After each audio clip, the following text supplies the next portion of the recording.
welcome to Quid Pros Quo. I'm Rin. And I'm Zach. And today we are talking about econ for writers. Oh, I'm so excited. I know you've been trying to do this episode for a long time, and I kept saying, not yet. But yes, it's finally come. I help teach American economics as part of my day job. So this is something that I find really interesting and I like talking about, and I'm excited to talk about it in the context of writing. And so this is a departure from our Writing Fundamentals series. If we end up talking more about this, we'll spin it out into a broader series of Econ for Writers. But the purpose of this episode, the thing that we want to cover and hit in this episode is how to make money as a writer from a broad, like top level view of what's going on, the theory behind it, so that you understand why things are the way that they are. So if you want to make money from writing, this episode is for you. Excellent. Let's talk about some vocabulary first. So first, a producer. The producer is the person who makes the good. You, as an author, are the producer. Yeah. The consumer is the person who buys the good. Your readers are consumers. Yep.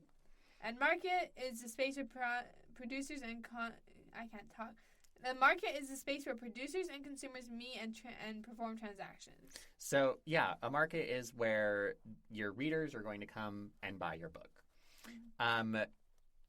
When we're talking about econ, producers, consumers, and markets are the bread and butter. We're going to be talking about them. We're going to use that terminology all throughout. So just remember, the producer is the author, the consumer is the reader, the market is where you buy and sell books. So one of the things that we learn from economics is that people buy the things that they buy because they want to add value to their own lives. That value does not need to be real. There is a real tangible benefit to buying lunch, right? Yes. It is something that feeds you. There is a real intangible value to buying a computer. It facilitates lots of things inside of the modern life. Meanwhile, there are other things that have more perceived value. And there are lots of things that have real value and perceived value with them. If you have followed any of the drama around non-fungible tokens or NFTs, prime example of perceived value, right? Mm-hmm. There is nothing intrinsically valuable about a picture of a monkey wearing a gold chain. Like, it's not intrinsically valuable, but there is a perceived value of that in that NFT, and the same goes for artwork, right? The value that an author or a producer provides inside of this market is generally entertainment value, but it can also be literary value and moral value. When we think about the role of storytelling and storytellers throughout history, one of the big things that we use stories for is to teach children and reinforce to adults what the values of the society are. Yeah, that makes a lot of sense. Yeah, you were talking about real versus perceived value, and it's important. It made me think of the phrase "beauty is in the eye of the beholder." Yep. Value is in the eye of the beholder. So, personally, I don't see any value in NFTs. I can't believe people pay money to get like a picture of a monkey in a gold chain. And not just some money, but a lot of money. Like lots and lots of money. And I don't get it. You could just screenshot it. I don't know how all that works. I'm not the econ person here, but I'm pretty sure you can just screenshot it. Yeah. So anyways, because people buy things to add value, producers should produce things that add value to the consumers. Yeah, and so you should be thinking about, first of all, think about who your consumers are, and then think about what values they're looking for. So if you are writing to provide literary value, so you're trying to write the next great American novel, you're writing in the style of J.D. Salinger or Hemingway or Sylvia Plath, if you're trying to do like literary nonsense, please don't be offended. Then you are providing literary value, and you want to find consumers who care about literary value. If you are writing a popcorn novel, where it's just meant to be something that's fun and easy to read through, then the people that you are looking to sell this to are going to be different. So you want to match the value that you are providing in your writing to the people who value it. This goes to what Rin was mentioning earlier about how different people have different perceptions of value. For people who love popcorn novels or who love smutty romance, they are not going to approach a work of, quote, great American literature, end quote, as being valuable. They will think it's boring, and they will think that it's not spicy enough. Whereas a literary critic who decides that who gets the Nobel Prize in literature is going to look at this smutty romance book and be like, there's no theme, or the themes are weak or uninteresting. They are not going to find value inside of that. Yeah, absolutely. This is totally a tangent, and I might cut it out, but, like, apparently people are saying John Green's Looking for Alaska is pornography, and I'm like, I actually haven't read Looking for Alaska, but he did a reel on Instagram. I did about see it, that, yep. and he was like, can we agree that if it is pornography, it's just really bad pornography because it's about grief and, like, the undying love of friendship or whatever? So, know your Prime audience. example, yep. Know your audience. Yes, that is what knowing your audience is about, is knowing what value you provide and what value other people are looking for. And when you match those, that's where you make money. Yes, absolutely. So, as going right along with that, successful authors provide value to their readers. So, honing your craft is about getting better at providing value to your readers. So, yes, it is important to become a good writer so you can provide better value to your readers. This doesn't always stand in some indie markets, like the fairy tale smut market. Like, it's really big with, like, indie publishing, and they are just a lot of times, and this is no shade to them, like, you do you, booze. But can you tell Zach and I are not hard to read fairy tale smut? What? What would give you that impression? But anyways, fairy tale smut authors are, like, churning out those stories as fast as they can just to, like, satisfy the demands. And this goes into, like, supply and demand, which you could talk so much more about than me. But yeah, again, no shade to, like, any fairy tale smut writers. Like, I respect what you do. It is just not for me. Yeah, exactly. We are not the target audience. Yes. Right. This is economics in practice right here. Yes. So, and that actually goes to something important about writing and honing your craft, is that when you are honing your craft for your market, the rules that you follow may be different. So here's an example. George Lucas writes dialogue that is meant to be a sound effect. This is not an original thought. Stole it from YouTube somewhere.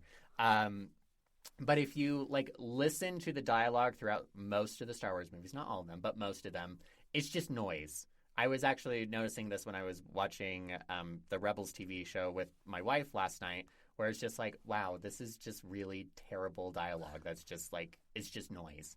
But it's meant, like, that's what it's meant to do, is it's meant to provide the same effect as the, like, the laser guns and the screech of the TIE fighter. Like, it's part of the sound design. It's not a part of the writing. So if that is the genre, or if that is one of the genre conventions that you were writing for, you don't care. Like, you don't care about what makes good writing. Now, if you're writing for Andor, where dialogue is very important and very refined, then you need to care. Prime example of, like, when you're talking about a popcorn novel, whether it's smut or whether it's pulp, there are certain conventions that you can get away with. Like, you don't need to worry about cliche as much, because part of smut and part of pulp is that people want to see the same tropes over and over and over again. They love those tropes and they want to see them over and over again. So your job is to just provide those tropes with new set dressing. Yes. Yeah, so that goes to honing your craft to provide value for your readers. When we talk about marketing, marketing is all about telling readers about the value of your work so that they buy it. That's the purpose of marketing. Yeah. And we will have an episode coming up. I know we've been promising it for like the last 3 episodes, but how to write a pitch. Yes. Like, we have that coming. I pinky promise. It will come. Yes. In all due time. I guess one question that you as listeners may be having is like, okay, Rin and Zach, but how do I know how valuable my work is? Good question. There are lots of ways to judge that. First and foremost, you have to recognize that markets do not and cannot assess moral value very well. Prime example of this, again, I'm stealing from a book called The Tyranny of Merit by Michael Sandel, which I just read this past week, where he talks about how if markets were really good at judging moral worth, then our markets would say that being a casino mogul is more morally worthwhile than being a pediatrician. Most people would agree that is not. And so that's one of the things to keep in mind is that the monetary value of your story doesn't necessarily reflect its literary value or its moral value, but it does reflect the value to the market. The way to figure that out is through your beta readers. If your beta readers are finding value inside of your story, then it's a good indication that there is broader market value there. Now, this goes to if your beta readers are like your mom, your best friend, your spouse, your significant other. That's a little bit different. And it means that the value that people find inside of it is maybe tied to your relationship. And there's nothing wrong with that. But if we're talking about making money, the market needs to find value in what you're writing. Yes, absolutely. We've done episodes on beta readers, I would just say real quick, like, if you find beta readers who are maybe not quite so partial to you, or at least not partial to the work you're reading, like my latest novel, Witch's Blood, is not my dad's type of novel. He does not read YA, lesbian witches, and fairy-less girls. Like, he just doesn't. But he was like, well, I'll read it because you're my kid, but like, not my cup of tea. Not my cup of tea. And then he actually really liked it, which I did. He's like, I never thought I would have picked it up in the first place, and now I'm kind of wanting a second book. And I'm like, love to hear it. That's awesome. Love to awesome. hear it. Yeah, isn't that exciting? And I was like, this is the most resounding endorsement I can get. My dad liked my lesbian YA novel. That is really cool. Yeah. Anyways, that's all I've got for this introductory episode for Econ for Writers. Let us know if you want more Econ for Writers in the comments on Substack. I think I can put like a Spotify Q&A up now. Yeah, or you can email us, reach out to us on Instagram at Quid Pros Quo podcast. Whatever. If you're interested, let us know. We'll do more. Yes, we would love to do more for you. Thank you so much for tuning in. This has been Quid Pros Quo. Quid Pros Quo is hosted by DC Winters and CK Jensen. If you like this episode, be sure to leave us a rating. And if you'd like to contact us, you can email us at quidprosquo@gmail.com. For more episodes, check us out on Spotify, Apple Podcasts, or wherever else you get your podcasts.